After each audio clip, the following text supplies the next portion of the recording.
Welcome to AIF's Growing Pains.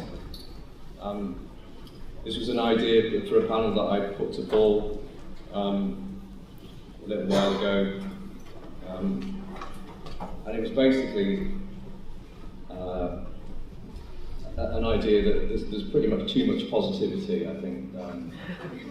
Certainly these few days, that needs to be balanced, and we need to talk to you a little bit about how hard it can be to put on a festival. And there's many festival organisers in the room, I can see, and there's probably lots of people who work on festivals at senior levels. I would encourage you all to chip in what might be quite a confessional panel today. So we'll see how it goes. We might go to some dark places. I'll brief my panellists that I will certainly disclose some of the dark places I've been to. Might be the sunshine. Yeah, and Terri is very much going to balance my jaded outlook on life with positivity. So I think that's all good. So I'm Oliver Jones. I run Deershed Festival. It's a family-friendly event in North Yorkshire. And me and my wife Kate and a fantastic team have been doing that event for 8 years, and it's it can be hard, and it's not always the first one that's more difficult. We had a terribly hard summer this year, successful summer, but I'll get to this later. I went to some dark places. I'll get onto that. So.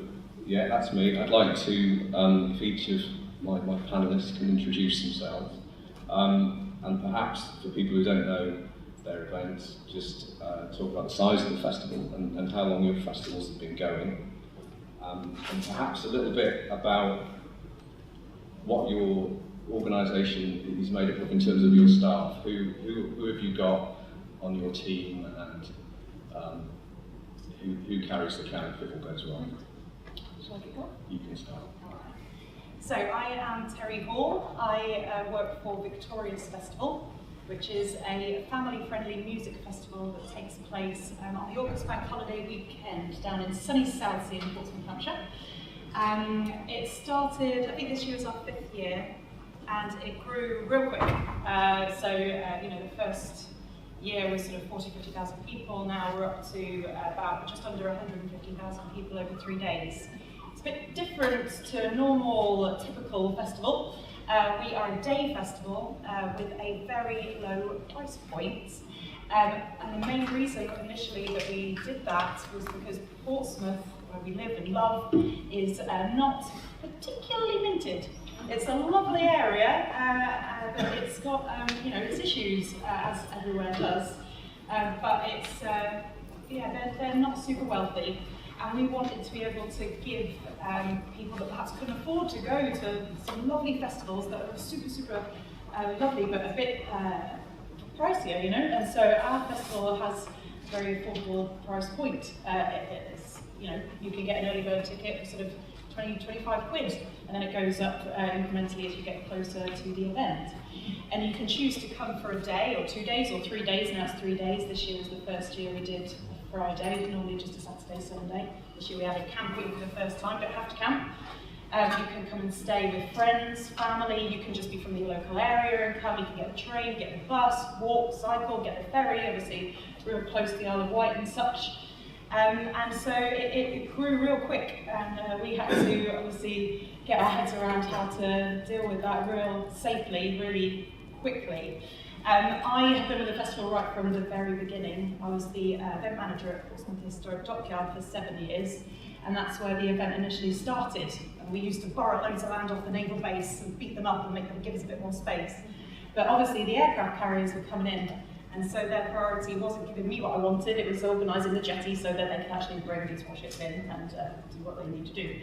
And so we had to move sites. So we moved down to South Sea Seafront, and that's where we started to really build and develop our relationship with the local city council and the police and loads of local residents. Victorious is a festival that is inside Portsmouth City Centre. Half of the site's sea, but the other half of the site is residents right on the doorstep, including our people's home. So we have to keep them very, very happy with a lot of good communication, very honest, clear communication. So there's big education right from the off. In terms of our core team, we're not massive. There's only about 8 of us. We work on it all year round. We do a few other bits and bobs at the same time, but we've got very clear roles. So I do operations, infrastructure, procurement, and manage the build, event, and break. And obviously I have a team that helps me, and obviously a director that leads me in the right direction. But there's obviously then the guys who book the headline bands and such. We've worked with the lovely Ian Evans, who books them very much. And then we've got a chap who does our stage management, who books loads of local bands. Then we've got a kids area manager, massive kids area, very important. And we've got somebody in-house that does the traders and the caterers, and so on and so forth. So we try and keep the core peeps real close, and we're all in one open plan office, annoying each other every single day. That's probably us in a nutshell. That's enough. That was far too positive. Oh. but I'm glad you're here. Thank you. Andy, I don't expect you to be as cheerful as that. No. Yeah, so we're in Kendal Calling. We founded that in 2006. It was 900 people in the centre of Kendal, the town, in one stage.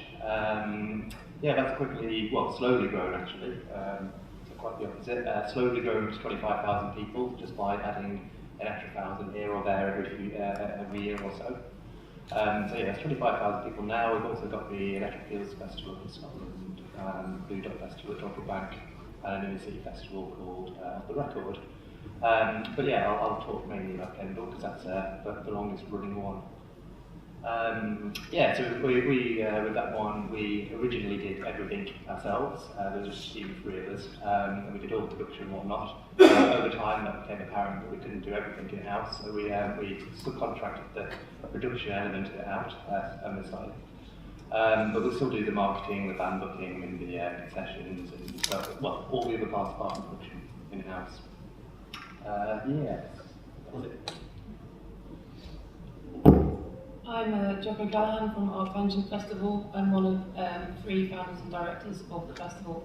We've been running for 5 years as of this August, but working on the event for about 7 years because we've got a couple of years in prior to the first year to ensure that we had the time to come up with the branding and the production and sort of the event concept design. The 3 of us live in different locations around the UK, Sheffield, Kent and Bristol, which poses us some challenges sometimes, but we've managed to find a way that works. We are basically the core team. The 3 of us do pretty much everything apart from a transitional group of people that have worked with us, some for all 5 years and some people that change on a yearly basis to help with stage management, steward recruitment, steward management on site, production managers and people like that. So we're quite an obscure festival in terms of our musical lean. We've got post-rock, after-rock, noise rock music.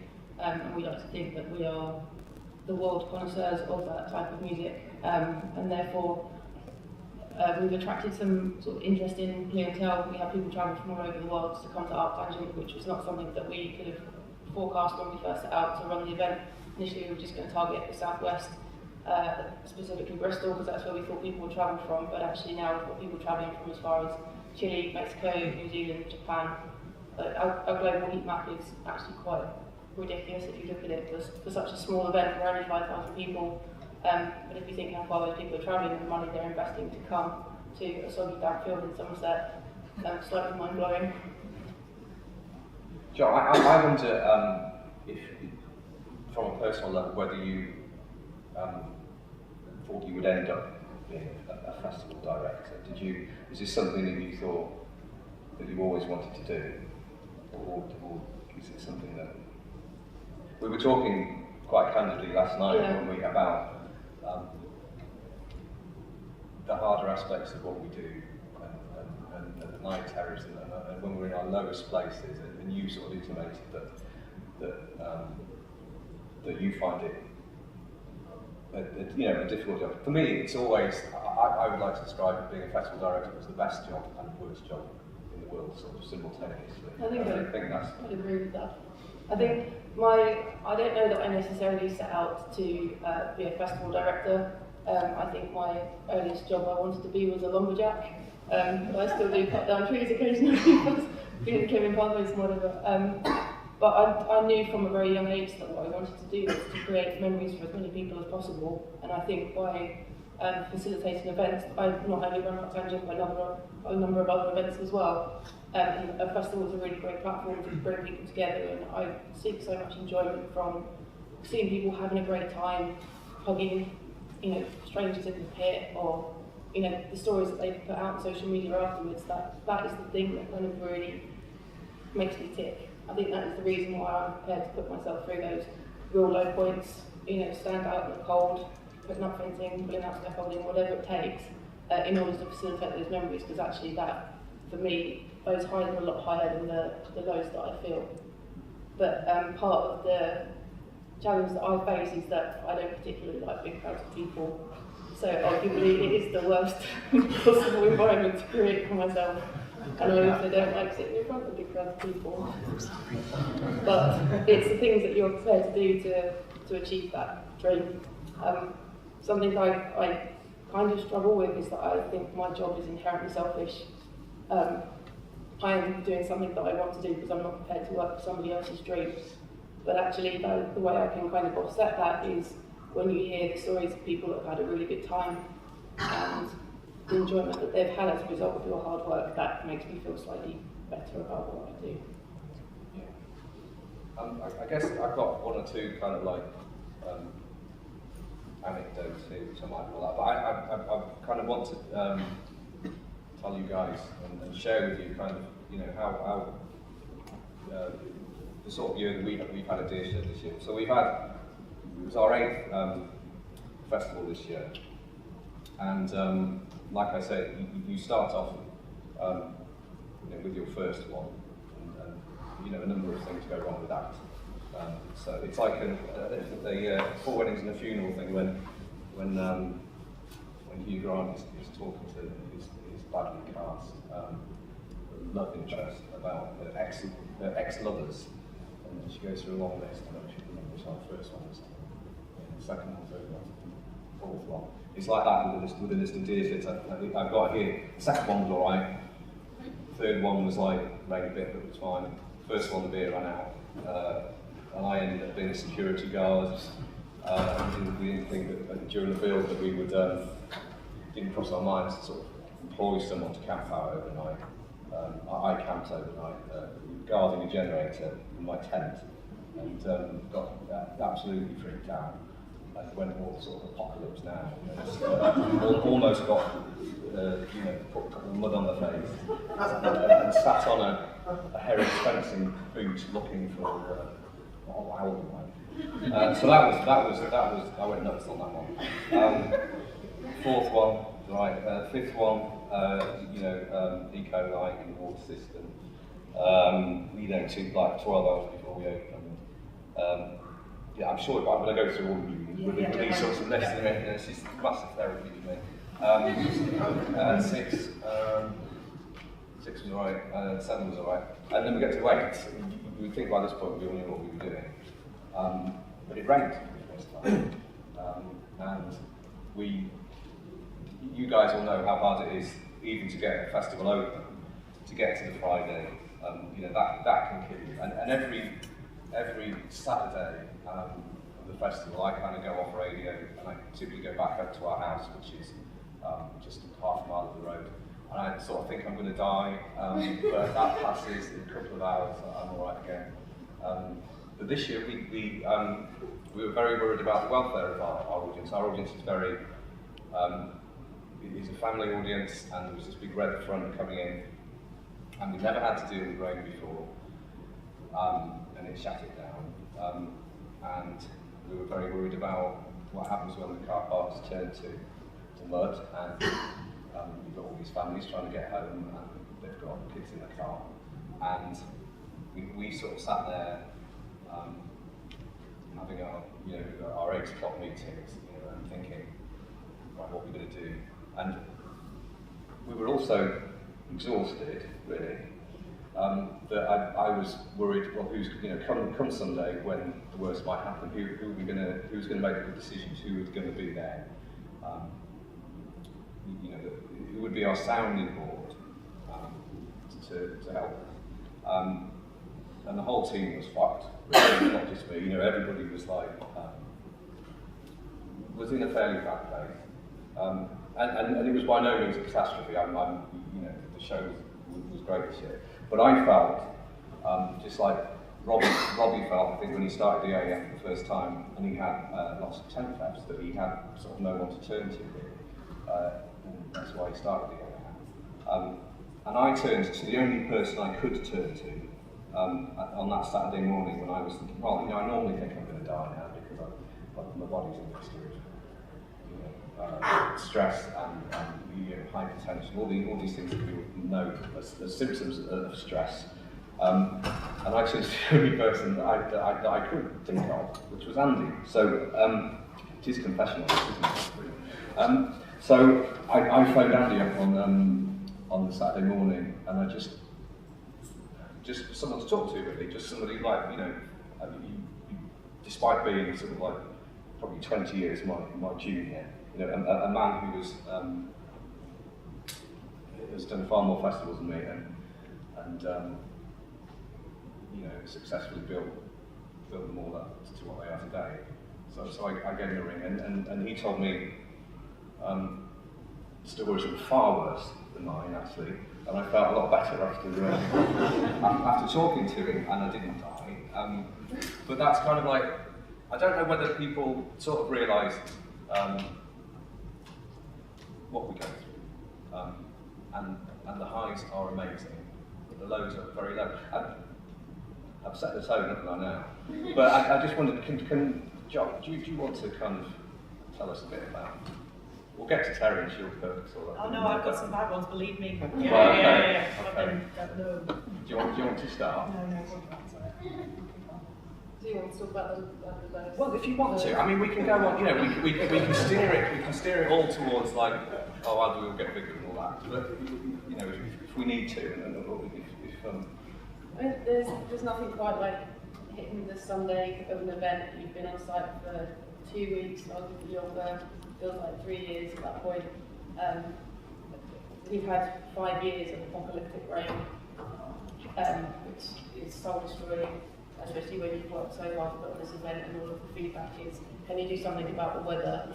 That's the one thing we can't do anything about, and you're literally scraping the bottom of the barrel to get enough energy to get everybody off site, and then you've got that sudden realisation that you've got another week on site, and you've got to get all the fencing down and all the scaffolding counted, and there's so much still to do. The event doesn't finish on that Sunday when everyone takes their hangovers home and go to a nice warm bed. You're still on top of it, the Mendip Hills in rubbish weather with so much to do. But I think the things that get you through are the enthusiasm of some of our crew, the people that come and help, because they haven't got that beast of burden, that responsibility. And for them, although yes, they're working hard, they're out in the field, arguably working as hard, if not harder than we are.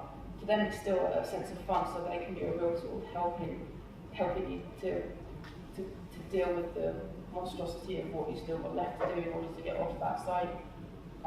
Ron was also a great implicator of playing. But I don't think that it's possible to run a festival without a sheer amount of passion for what you do, because when you're hitting those lowest points, you need to really scrape the bottom of the barrel to be able to carry on doing what you do. And if it wasn't for those extreme highs as well, I don't think it would be possible. And it is sheer determination, blood, sweat, tears, putting everything on the line to make this event happen. And you're basically building a small town for 3 days. You're putting your heart and soul and absolutely everything into it. And you kind of only really reap those rewards, I think, again, with the storytelling of people that come back, year after year after year. I was in Barcelona last week to go to another friend's festival, and it warmed my heart that I saw a number of ArcTanGent t-shirts there. And I went and sat in a bar before the first festival opened, had a beer, sat there on my own. The organiser of the festival came out, saw me through the window, came in, gave me a hug and said, look, the festival's opening in 10 minutes' time. I've got to run, I'll see you in there.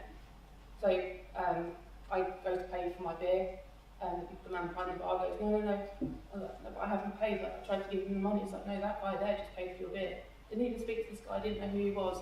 I later saw this guy at the venue. He said, look, no one comes to this festival on their own.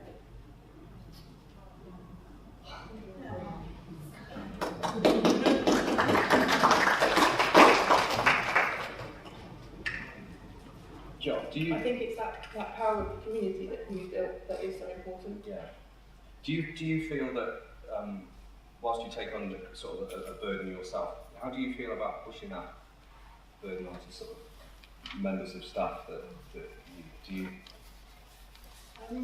You've obviously got like a position of care for them. Yeah. But I think it's not to say that anybody has an easy job on site at all, but because they haven't got perhaps so much personal investment in it on a year-round basis, they can find that energy and that reserve for 2 weeks, 3 weeks, or however long they're helping out for. But equally, something you might perceive as being a hardship on that individual because of a role they have to fulfil, actually that might be the thing that makes them tick. Yeah. And that gives them a sense of worth, and that's why they get their highs. So actually what might be perceived as utterly rubbish, at the time is utterly rubbish, but they come away feeling so much better having experienced it. Thank you. Andy, what's your we're in this mood. Yeah, highs and lows. It's amazing. I remember one of the biggest, my happiest times were when we confirmed Elbow. They were my favourite band at the time. And we had them playing at Jodrell Bank. And they were the largest band we've ever worked with. And as I said, my favourites. And then come the actual show, couldn't wait for it. They started playing, and immediately the heavens opened. It was an absolute torrential flood, and I immediately had to go and help start pushing the cars out of the car park. I missed the entire show, just spent the entire night pushing cars out, and then some of the coaches left without people on them, and you've got 100 people stranded in the middle of nowhere. They're all wearing those like shelter blankets, and we're having to call up taxi firms in Manchester to like send every single taxi you've got, and bless them, they did. So then we had too many taxis, anyway. But it was such a shame, because I've been looking forward to that for so long. And then the next day we had poor weather, or didn't, because the car park was now a swamp and underwater, and that was quite a deflating feeling. So that happened. There was the third year of the second year of Kendal Calling. So the first year we decided to do it in a park in Kendal, about 10 feet away from a residential housing estate. During a sound check, we outgrew the site when someone came down saying, when are you going to turn that off? And we were like, oh, we haven't seen anything yet. So the council said, you've got to leave Kendal. So we said, well, yeah, quiet. So we moved to a nice little field next to the A590, next to a sign that said Gateway to the Lake District. And we had a 2,000 capacity show there, sold out, went really well. So the next year we bought all for 4,000 in the field, because we could easily fit 3 times as many in. And immediately it was we ran out of space in the car park. It was absolutely terrible. The litter picking crew walked off site on the first day because it was raining so heavily. It took us about a month of having to litter pick ourselves, and we were all over the newspapers because you've got this beautiful welcome to the Lake District, and you've seen a festival at the end of it. This was worse. I swear this is the worst you've ever seen, and that was hard work. That was every single morning waking up in a damp tent with wet socks for, not even kidding, a month. But the only way you get through that is by having a really strong team.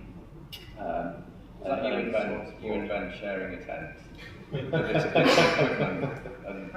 Or was it just the two of you? No. A lot of the people who. I like to think it was. There was a lot of volunteers, and we really found that we really made a lot of friends there. People just stopping off, I've been watching you for the last week whilst I go to work. Anyway, I've got some time off, I'm here to help. We met some really good people that way. And what year was that? That was 2008. Okay. I only remember 2008 because it's just a black hole in my memory. And then we moved up to Loud Castles and something. So that was your fourth festival? Third, yeah. It's amazing there was a fourth, to be honest. I don't know what our thinking was there. Didn't have anything else to do, I guess. But yeah, after that, everything got a fair bit easier. But highs and lows, I think our high was probably 2011 or 12 or something, where we sold out well in advance in March or something. It was an amazing feeling. And then suddenly, we're getting all these posts on the internet like, hey, you sold out, where the hell's your third headliner? Announce the third headliner. Oh, why are you holding back on the third headliner? I'm a bit of a snowflake, you know, these were hurting me. I was like, I haven't got a third headliner. It's absolutely, you know, we couldn't for love, you know, we've just sold out, it's the best thing ever, we've sold out well in advance, and we're stuck for a headliner. We're calling every single agent in the world saying, we need a headliner, and there was literally nobody out. And that's where it's you know, a lot of people in our team might not understand that open artist booking so much, but then fortunately you've got people like Ian Evans who you can ring up and moan at. And that's a bit of a Samaritan thing. I mean, actually, I remember the first time I met Oliver, I was reading, I think you did a column in The Guardian, didn't you? Yes, we had a piece in the Sunday Times. What was I reading that for? You've got a nice jacket on, I don't know what your politics are.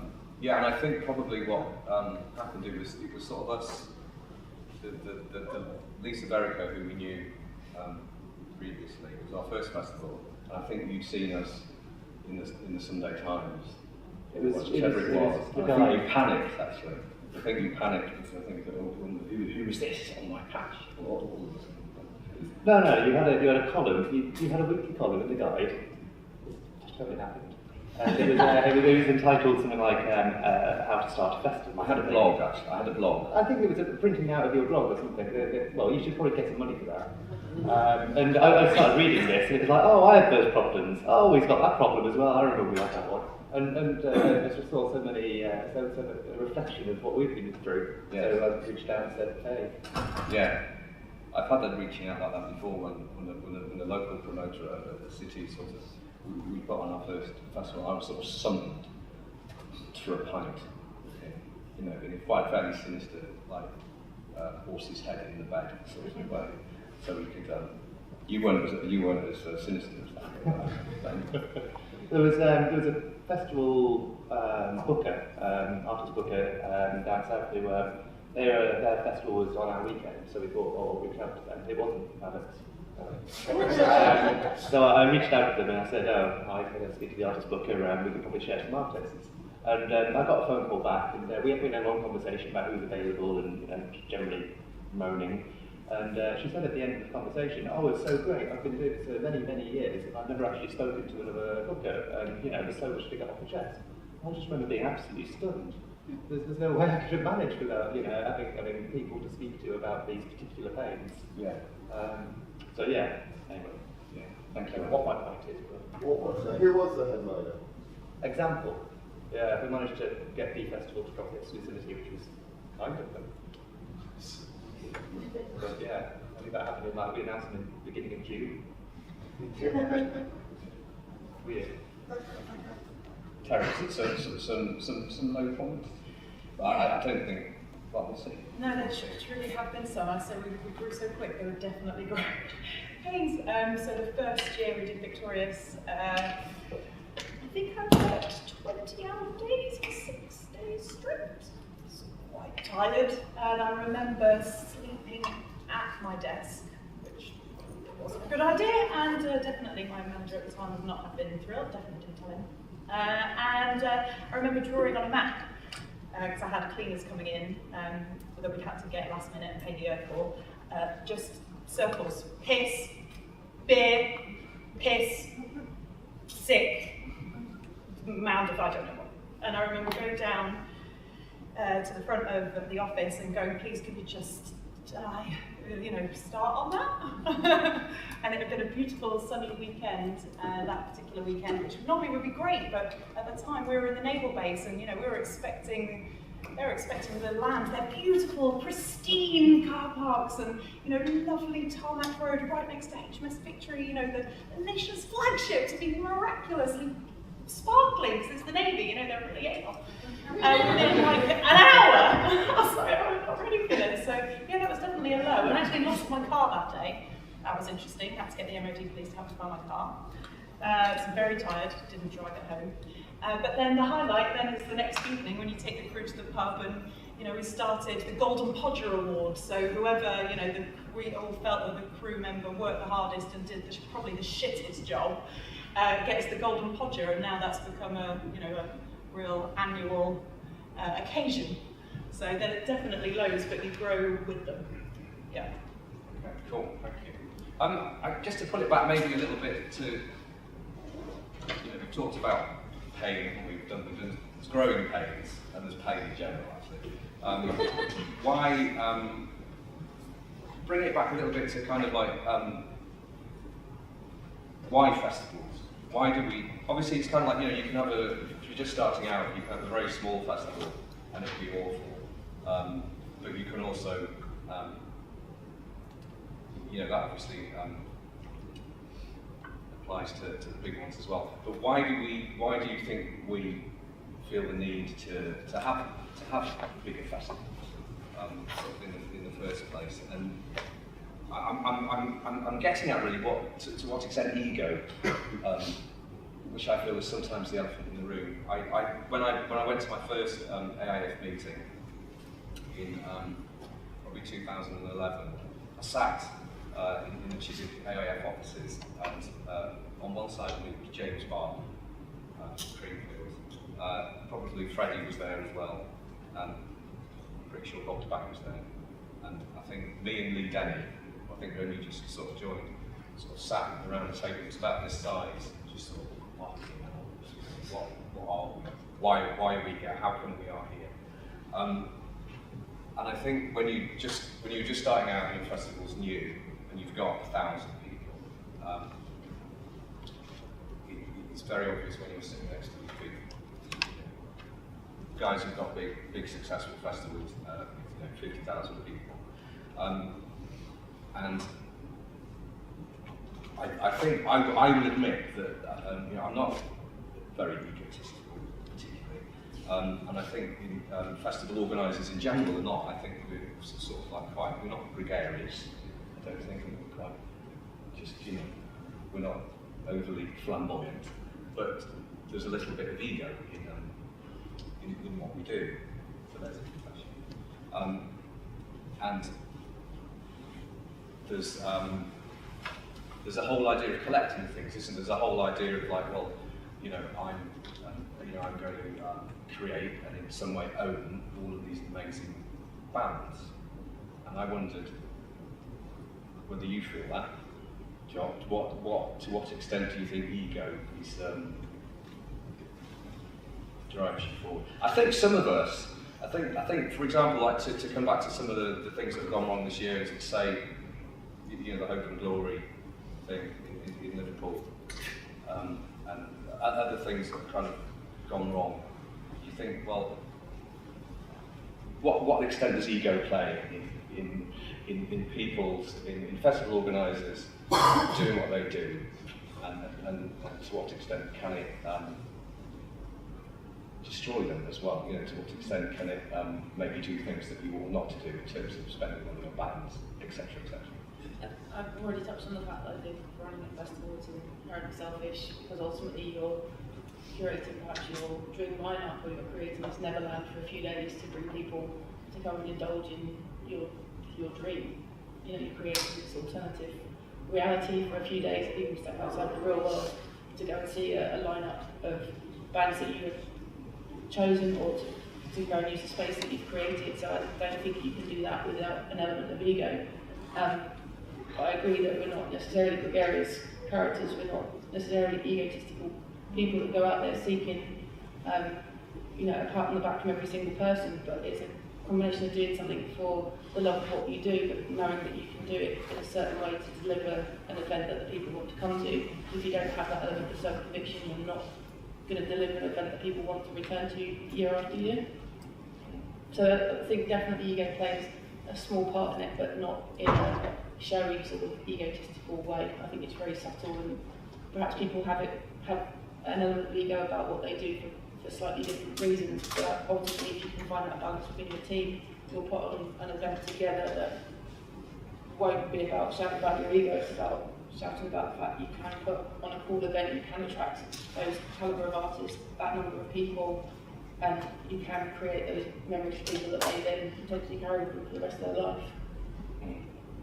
Andy, what's your thoughts on why you get it? Why when you started Kendal, did you feel the need to grow? Did you feel the need to grow? Did Kendal just like our impression is that Kendal sort of magically just got bigger and Fear drives us forward, yeah. The larger you are, the more money you have to be able to overcome obstacles in your path, to utilize space and make sure that no one decides to go and do this. Now, in our third year, someone decided to do a festival the week before, about 3 fields down. It was I think it was a Wombats manager, and the Wombats were big at the time, and headlining, and their line had completely dwarfed ours. But they didn't go ahead because they didn't sell the tickets because the locals had already decided that ours was the local festival and who you guys were selling in. But we kind of realised there that, oh crap, if we don't make ourselves bigger, then we will be easier to topple. But also, we just want to, what it really comes down to is wanting to make the audience happy. And it's easier to do that each year by booking a brilliant lineup. And it's always because of the rising cost of artists and how they're rising well out of inflation. It's not just a case of increasing the ticket price, but if you you just work out if you sell an extra 1,000 tickets, you can put together one hell of a good lineup, and then you sell out quickly, and then everyone's happy, and then it's the same thing next year. So for the first time in 13 years, we aren't increasing the capacity next year, and I am having a nightmare because we've sold about 3/4 of our tickets for next year, which is amazing. And there's a chance that we could sell out before we even announce a lineup. And suddenly the pressure now to get that lineup together is great more than ever. Right. Yeah, I'm absolutely terrified. And I also haven't got this extra money to play with because we haven't increased the capacity. So yeah, it's a tougher time than usual. So your strategy was we will have more expensive, not necessarily better than, but you will have a more impressive lineup, and you will book that, and then more people will buy tickets. Is that how it worked in those?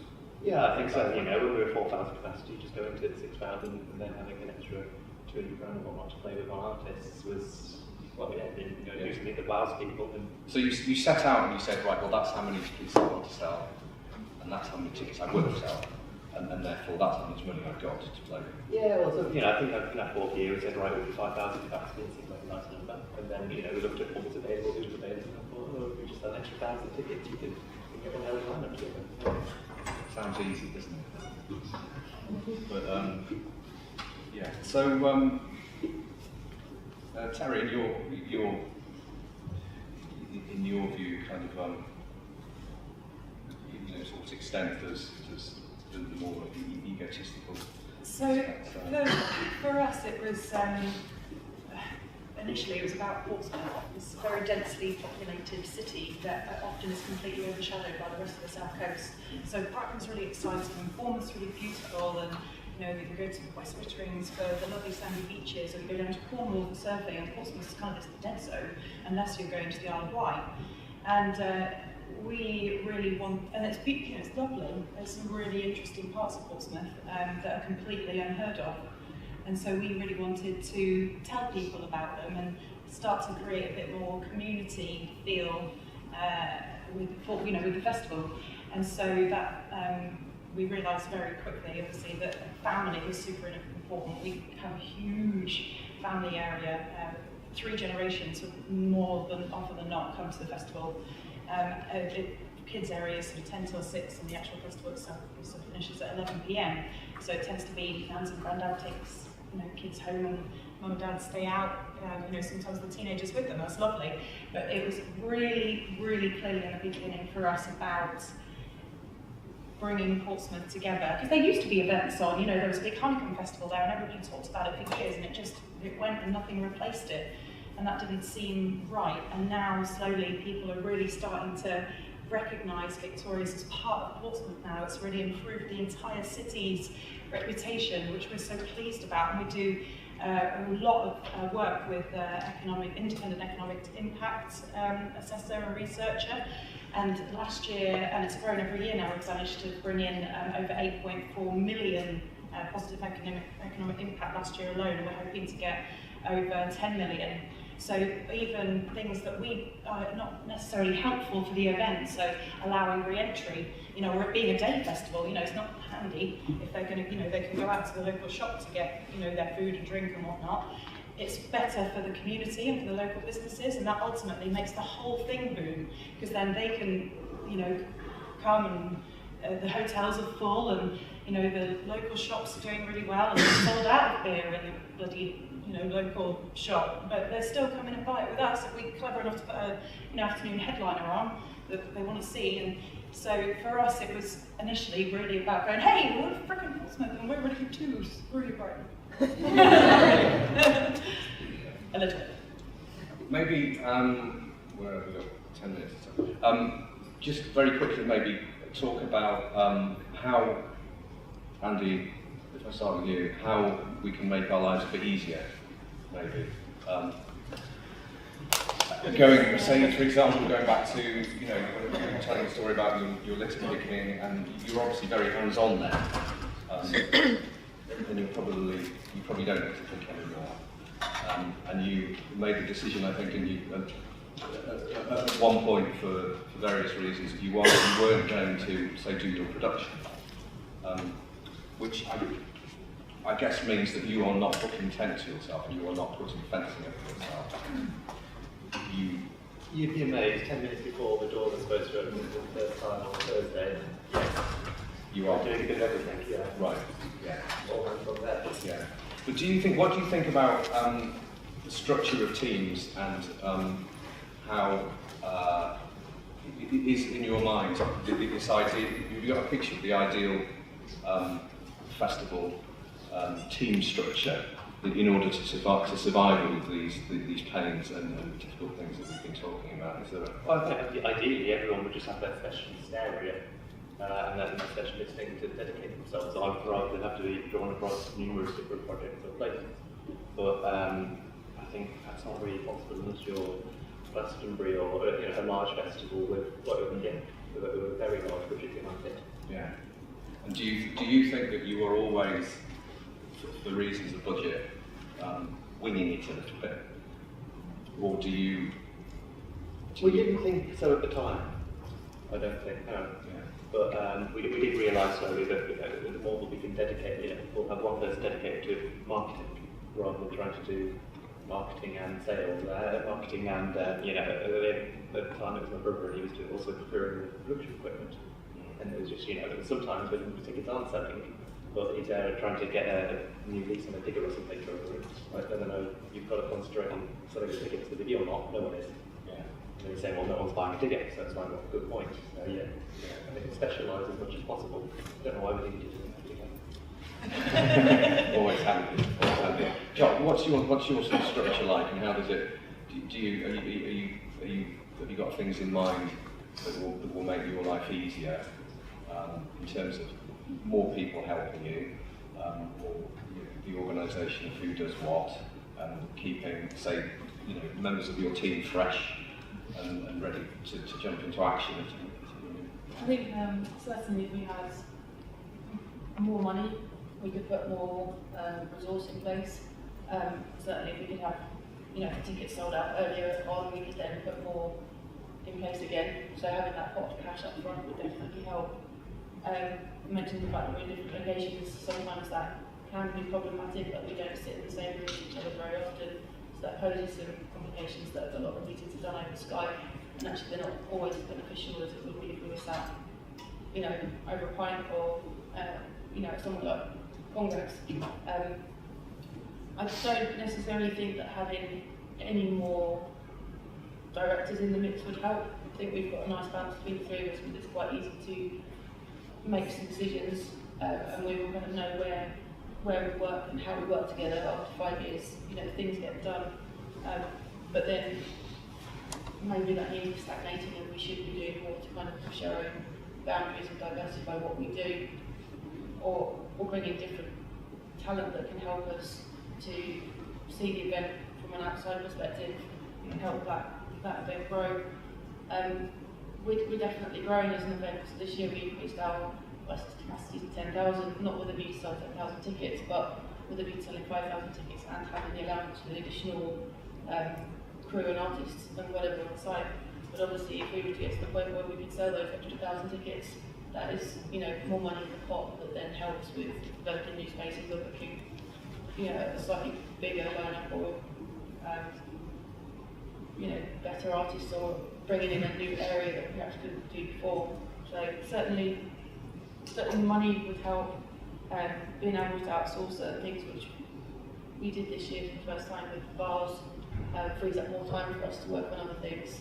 But ultimately, I think you could throw, millions of pounds at the festival and loads of resource, and that doesn't necessarily make that event any easier to run, because then you've got admin structures, company structures, policies and stuff that need to be put in place. So there is definitely an optimum level, and I don't know where that is. But do you feel that have you got a sort of capacity figure in mind that you feel that at that level ArcTanGent is kind of is maybe done in terms of its growth? Not that it can't be reinvent itself in any number of other ways, but have you got a figure in your head?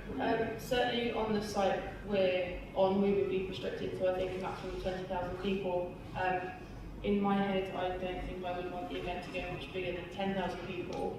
I don't know what Simon James thinks about this, but rather than increasing the capacity, I'd rather geocode the event, so perhaps take it to another location and keep that small, intimate vibe, because I think that's very important for our event.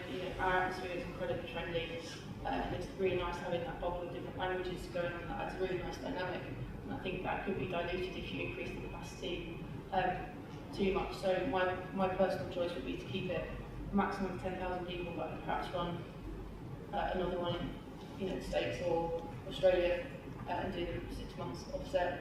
But obviously that's running the festival risky anyway, then to take it to another location is risky again, and potentially impact both events. Yeah. And in terms of growth with Kendal, you've obviously, Kendal's not your only festival. What made you decide to put on something else? And was it because you felt that Kendal had reached the size that it should be at? Well, the Goc O'Callgahan event, it was just a really stunning. It's a laboratory or something, space. So it's really exciting. Thank you very much. There we go. It's just a fantastic location. So we just wanted to do it because it was really, really cool. When we went and started working with the Scottish festival, Electric Fields, one of the reasons of that was again driven by fear. There was always that Wickerman festival up in South Scotland, and they occasionally moved faster than us and booked a band before we could and got exclusivity against us, which was quite difficult and annoying. Exclusivity really is the bane of my life. So when that disappeared, we thought, well, someone else is going to go and start a Scottish festival that we can call not to, and if that's not us or someone else that likes us, then that could make our lives even more difficult. So we better go and get there before someone else does. And also, it would help Kendal with synergy and bookings and whatnot. Yeah. And also, it would be a nice idea. Yeah. Okay, so we're about out of time, I think, and I hope it's been enjoyable for everyone. I wondered if anyone's got any questions before we gagging for a fag. So, any questions from anyone? Yes, Alex. How easy do you find it to let go and trust other people? Okay. Yeah, I did find it difficult, which is why I spent all night guarding things. And I've learned to leave the side in the hands of Showsec. Do you know what I mean? I've learned to kind of I don't have to be stood by the production. And I think no matter how much you try and control, which I used to do, all those people in that field, you sort of can't actually. You know, if everybody wants to go nuts, they'll go nuts. There's nothing you can do, but people are nice. They don't. Because of how horrible the whole artist booking thing is, I always thought that I could never give back to someone else because I'd always be, well, I don't know how bad it is, unless you know everything, you can't see the potential of the light at the end of the tunnel. But yeah, I managed to somehow I only book one stage now out of 3 festivals, so I didn't ever think I'd be able to let go of that, and I have. That's awesome. I think it's kind of important to find those people that you can trust and, you know, relinquish the responsibility too, because if you don't, you then spend so much of your time caught up in the nuts and bolts of the things going on that you don't get to actually experience the event you're putting on, and therefore you don't manage to see it from a punter's perspective or from a band's perspective, and therefore you don't have an overarching view of everything that's going on. You only see the production office, or you only look at the laptop, and you know that can't be healthy for the development of the event. So actually letting go and allowing the site to run itself, you have to trust your own procedures that you've put in place and trust the people that you've appointed in those roles, but being aware that you might need to step in on occasion to help that process go along. But if you don't really push that control, you don't experience your own event, and therefore you're going to stagnate, and it will probably fail as an event like this as well. I had to completely change the way I manage, you know, the whole thing as it grew, because it's like 2 main arenas, 8 stages overall, kids area, there's a castle, a Dino museum, a bandstand area, there's a car park and campsite, you know, 4 entrances, and I was like, flipping heck, if I would try and, because I am a control freak, I think partly we all are a little bit, aren't we? Get off the spreadsheet, get off Dropbox, what are you doing? I would have gone nuts. And definitely people is key in investing in crew education, and also trying to gather the information at the time. If it whizzes by, you get to the end of Saturday and you're like, holy crap, did we record any of that? Oh my god, what just happened?